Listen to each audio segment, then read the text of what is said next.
నమస్తే అండి. ఈ మరుగుమందు గురించి పూర్తి సమాచారం అనేది ఇక్కడ మీకు ఇవ్వబడుతుంది. ఈ వీడియోని స్కిప్ చేయకుండా పూర్తిగా చూడండి. మీకు మా ఛానల్ నచ్చితే దయచేసి సబ్స్క్రైబ్ చేయండి, లైక్ చేయండి.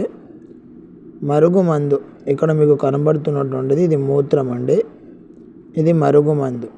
ఇది మరలమాతంగి, అత్తిపత్తి, అడవి పంచదార అనే మొక్కలతో తయారు చేసిన పౌడరు. ఈ విధంగా మేము మూత్రము తీసుకొని ఒక డబ్బాలో ఈ మరుగుమందును ఈ విధంగా కలిపి వేసేయాలండి, కలపాలి. కలిపిన తర్వాత 1 గంట లేదా 1 రోజు ఆ డబ్బాలో ఉంచేసి మీకు ఎవరినైతే పెట్టాలనుకుంటారో ఇది 2 విధాలుగా పెట్టొచ్చండి. ఒక విధమేమో బట్టలకి, చెప్పులకి, తలకి వాళ్ళ బాడీపై తగిలేటట్టు పూయొచ్చు. ఇంకొక రకమేమో కడుపుకి, వాళ్ళు ఏదన్నా అన్నంలో, ఏదన్నా కర్రీసు, జ్యూసు దేంట్లో ఒక దాంట్లో కలిపేసి వాళ్ళకి ఇచ్చేయాలండి. వాళ్ళకి తెలియకుండా పెట్టాలి.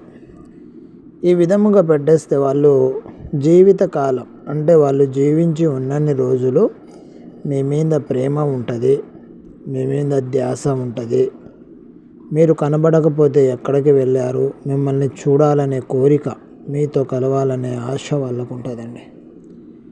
ఈ మరుగుమందును మన పూర్వీకులు, అంటే ఆనాటి కాలం నుంచే కొంతమంది భార్యాభర్తలు పిల్లలు కన్న తర్వాత విడిపోవడానికి, అంటే పిల్లల్ని అనాథ చేయడానికి విడిపోయేవాళ్ళు.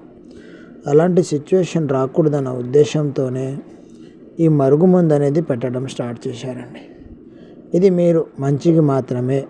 కుటుంబంలో గొడవల వల్ల పిల్లల నుండి విడిపోయే భార్యాభర్తలకి, ఇద్దరు ప్రేమించుకొని కొంతమంది చెప్పుడు మాటలు విని దూరం అయిపోయే ప్రేమికులకి, మీ మీద ప్రేమను పెంచుకొని మిమ్మల్ని అకస్మాత్తుగా దూరం పెట్టే ఆడవాళ్ళకి ఈ మరుగుమందును మీరు ఒక్కసారి పెడితే చాలండి. మీకు 100% నమ్మకంతో ఇస్తామండి.